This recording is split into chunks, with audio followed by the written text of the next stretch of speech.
तो न्याय की अवधारणा पढ़ने के बाद हम पढ़ेंगे प्लेटो के न्याय संबंधी विचार। प्लेटो ने न्याय संबंधी अपने महत्वपूर्ण विचार प्रतिपादित किए हैं, तो उन्हीं के विचार हम यहाँ पर पढ़ेंगे। तो प्लेटो ने अपने न्याय संबंधी महत्वपूर्ण विचारों में हम बहुत ही विस्तृत चर्चा की है अपनी पुस्तक में, जिसका नाम था रिपब्लिक। प्लेटो ने एक महत्वपूर्ण पुस्तक लिखी जिस किताब का नाम था रिपब्लिक, और रिपब्लिक नाम की पुस्तक में उन्होंने न्याय संबंधी अपनी अवधारणा पर, अपने विचारों पर चर्चा की है। तो उन्हीं को हम आज यहाँ देखेंगे। प्लेटो ने न्याय को क्या बताया?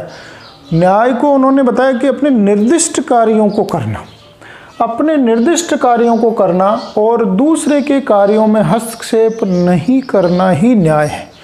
प्लेटो ने व्यक्ति के गुणों पर विशेष महत्व दिया और उसके अधिकार और कर्तव्यों पर विशेष ध्यान दिया कि व्यक्ति के जो निर्धारित कर्तव्य हैं, जो जिन कामों का उनको आवंटन किया गया व्यक्ति को, अगर वही कार्य व्यक्ति करेगा और दूसरे के कामों में बाधा नहीं पहुंचाएगा, हस्तक्षेप नहीं करेगा, यही न्याय की मुख्य अवधारणा है। तो प्लेटो के अनुसार निर्दिष्ट कार्य व्यक्ति द्वारा किए जाना और दूसरों के कार्य में हस्तक्षेप नहीं करना न्याय की मुख्य अवधारणा है या न्याय का मुख्य गुण है। जैसे कि प्लेटो ने कहा कि न्याय व्यक्ति का मौलिक सद्गुण है। न्याय व्यक्ति का मौलिक सद्गुण है, अर्थात उसके जन्मजात गुण पाया जाता है, जो कि वो न्यायप्रिय होता है, न्याय चाहता है, और ये गुण है वो सभी के हितों को साधने में सहायक होता है। व्यक्ति का जो मौलिक सद्गुण न्याय है, ये अपना हित तो करता ही करता है, ये दूसरों के हितों को भी महत्व देता है। अगर आप न्यायप्रिय हो, आप मौलिक रूप से अच्छे हो, नैतिक रूप से अच्छे हो, तो आप का भला होने के साथ साथ दूसरों का भी भला होगा। तो मौलिक सद्गुण है ये न्याय, जो कि सभी के हितों को साधने में सहायक है। न्याय एक ऐसा गुण है जो अपना हित के अलावा दूसरों के हित को भी साधता है। तो हमें न्यायप्रिय होना जरूरी है, दूसरों के कार्यों में हस्तक्षेप नहीं करना है और अपने निर्दिष्ट कर्तव्यों का पालन ही करना है। तो प्लेटो ने अपनी पुस्तक में आगे सामाजिक व राजनीतिक न्याय, सामाजिक और राजनीतिक न्याय जो कि एक ही है, राज्य संबंधी न्याय जिसको हम कह सकते हैं, उसको व्यक्तिगत न्याय से अलग किया है। प्लेटो ने सामाजिक या राजनीतिक न्याय, या जिसको राज्य संबंधी न्याय भी हम कह सकते हैं, उसको व्यक्तिगत न्याय से अलग किया है। तो मुख्य रूप से प्लेटो ने न्याय के दो रूप बताए। एक न्याय है व्यक्तिगत न्याय और दूसरी है सामाजिक या राजनीतिक न्याय, या इसको राज्य संबंधी न्याय भी कह सकते हैं। तो दो रूपों में प्लेटो के न्याय के क्या होगा कि एक तो व्यक्तिगत न्याय है और दूसरा है सामाजिक न्याय। तो यहाँ पर प्लेटो ने व्यक्तिगत न्याय के संबंध में लिखा है कि मानवीय आत्मा के 3 गुण होते हैं।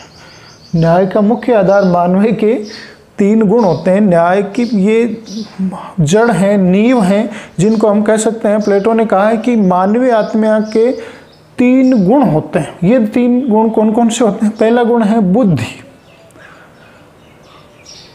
प्रतिभा या बुद्धि या इंटेलिजेंस जिसको कह सकते हैं, कि मानवीय आत्मा का पहला गुण है बुद्धि। दूसरा गुण प्लेटो ने बताया है शौर्य, वीरता, बहादुरी, और तीसरा गुण व्यक्ति का बताया है, व्यक्ति का प्लेटो ने मनुष्य की आत्मा का तीसरा गुण बताया है तृष्णा। तो 3 गुण प्लेटो ने बताए व्यक्ति की आत्मा के।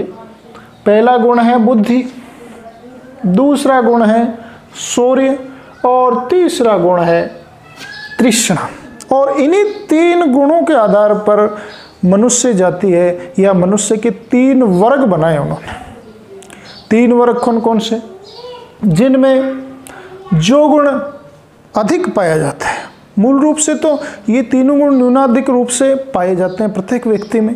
प्रत्येक व्यक्ति में बुद्धि भी हो सकता है, शौर्य भी हो सकती है, तृष्णा भी हो सकती है, परंतु उन्होंने क्या कहा कि जिस गुण की व्यक्ति में अधिकता है, जो गुण व्यक्ति में ज़्यादा पाया जाता है, व्यक्ति को वही कार्य करना चाहिए। जिस गुण की अधिकता पाई जाती है व्यक्ति में, व्यक्ति को वही कार्य करना चाहिए। अर्थात जिस गुण की प्रधानता होती है व्यक्ति में, व्यक्ति को वही कार्य करना चाहिए। तो उन्होंने बताया कि जिस व्यक्ति में बुद्धि की अधिकता पाई जाती है, जो व्यक्ति इंटेलिजेंट होता है, जिसमें बुद्धि की अधिकता पाई जाती है, उसको शासक का कार्य करना चाहिए। जिस व्यक्ति में बुद्धि की अधिकता पाई जाती है, उसको राज कार्य में या शासन के कार्यों में भाग लेना चाहिए, अर्थात उसको लीडर बन जाना चाहिए, समाज का नेतृत्व करना चाहिए। तो बुद्धि वाले गुण की प्रधानता वाला व्यक्ति प्लेटो के अनुसार शासक वर्ग के अंतर्गत माना जाएगा। दूसरा गुण प्लेटो ने बताया था शौर्य, वीरता, बहादुरी, ब्रेवरी। तो दूसरे गुण वाले व्यक्ति प्लेटो के अनुसार सैनिक का कार्य करेंगे, क्योंकि वो बहादुर होते हैं तो वो सैन्य सेवा में जाने योग्य हैं। देश की रक्षा, राज्य की रक्षा, समाज की रक्षा का कार्य उनका है, और अपराध मुक्त देश को दुश्मन मुक्त करने का कार्य शौर्य वाले व्यक्तियों का है। तीसरा गुण जो प्लेटो ने व्यक्ति की आत्मा का बताया था वो है तृष्णा। तृष्णा यानी इच्छाएं करना, तरह तरह की, संपत्ति की, व्यापार की। तो ऐसा व्यक्ति, तृष्णा के गुणों की प्रधानता वाला व्यक्ति प्लेटो के अनुसार व्यापारी वर्ग के अंतर्गत आएगा, अर्थात वो देश का बिजनेस संभालेगा, दुकानें, फैक्ट्री, मिल, व्यापार, व्यवसाय, ये जो भी है देश का वाणिज्यिक जो सिस्टम है वो कौन लोग डेवलप करेंगे, जिनमें तृष्णा की प्रधानता पाई जाती है। तो स्पष्ट रूप से मनुष्य के 3 गुण प्लेटो ने बताया है। बुद्धि वाला व्यक्ति शासक वर्ग का सदस्य, दूसरा गुण शौर्य वाला व्यक्ति सैनिक वर्ग का सदस्य है, और तीसरा तृष्णा गुण की प्रधानता वाला व्यक्ति व्यापारी वर्ग के अंतर्गत आएगा। तो आत्मा में विद्यमान ये तो तीनों गुण हैं। आत्मा में विद्यमान ये जो तीनों गुण हैं, ये व्यक्तित्व को संतुलित करते हैं कि व्यक्ति को किस प्रकार का कार्य करना है। ये व्यक्तित्व को संतुलित करते हैं, वरना तो एक दूसरे के कार्य में लोग बाधा पहुंचाएंगे। तृष्णा वाला कार्य अगर बुद्धि का करने लग जाएगा तो गड़बड़ा जाएगा, शौर्य वाला व्यक्ति तृष्णा वाला कार्य करने लग जाएगा तो गड़बड़ा जाएगा, और शौर्य वाला व्यक्ति बुद्धि वाला कार्य करने लग जाएगा तो गड्ढमड हो जाएगा, घुल मिल जाएगा, सिस्टम में क्लेश पैदा हो जाएगा। तो आत्मा में विद्यमान न्याय है या न्याय के गुण हैं 3, वो व्यक्तित्व को संतुलित करते हैं और व्यक्ति की व्यवस्था को बनाए रखते हैं। राज्य में व्याप्त न्याय 3 वर्गों के संतुलन स्थापित करती है। तो राज्य में व्याप्त न्याय, जो राज्य में व्याप्त न्याय अर्थात व्यक्ति अपनी गुणों के अनुसार कार्य करता है, वो राज्य में संतुलन स्थापित करता है, वरना तो राज्य में अव्यवस्था हो जाएगी, राज्य में लड़ाई झगड़ा हो जाएगा और राज्य के लोग आपस में ही लड़ने झगड़ने लग जाएंगे और एक पूरा अराजक समाज बन जाएगा। तो ये जो व्यक्ति के व्यक्तित्व के गुण हैं या आत्मा के गुण हैं, ये व्यक्ति को संतुलित करते ही हैं, राज्य को भी संतुलित करने का कार्य करते हैं। तो प्लेटो ने ये कहा है कि व्यक्ति को अपने गुणानुसार कार्य करना चाहिए।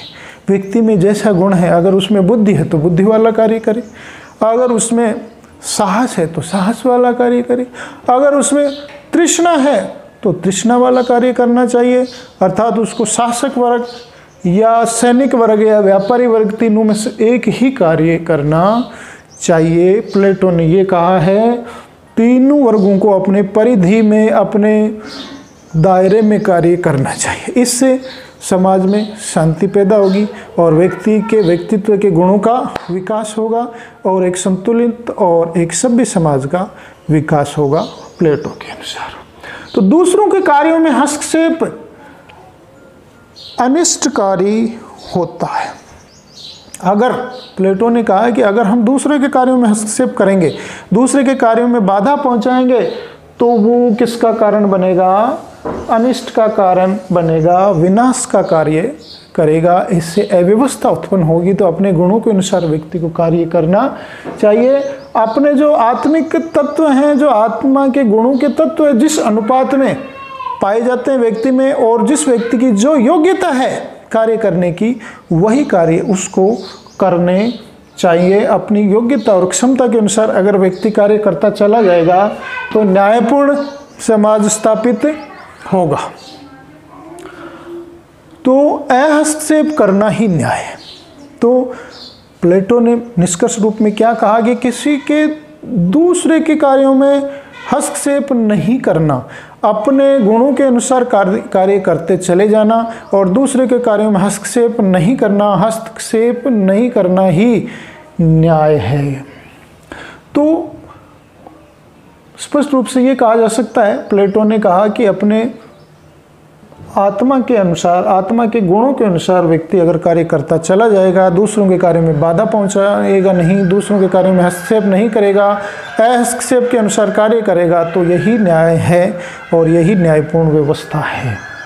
तो प्लेटो ने ये जो न्याय स्थापित किया, ये न्याय का जो सिद्धांत दिया, न्याय की जो व्यवस्था दी, इसको इन्होंने नैतिक रूप से या नैतिक सिद्धांत कहा है। उन्होंने किसी प्रकार का कानूनी सिद्धांत इसको प्रतिपादित नहीं किया गया। ये एक नैतिक सिद्धांत है, कानूनी रूप उन्होंने नहीं बताया इसका। तो सीधी सी बात एक है कि कार्य विशेषीकरण और कर्तव्य पालन पर आधारित न्याय व्यवस्था प्लेटो ने प्रतिपादित की है। तो समझ में बच्चों आपके आया होगा।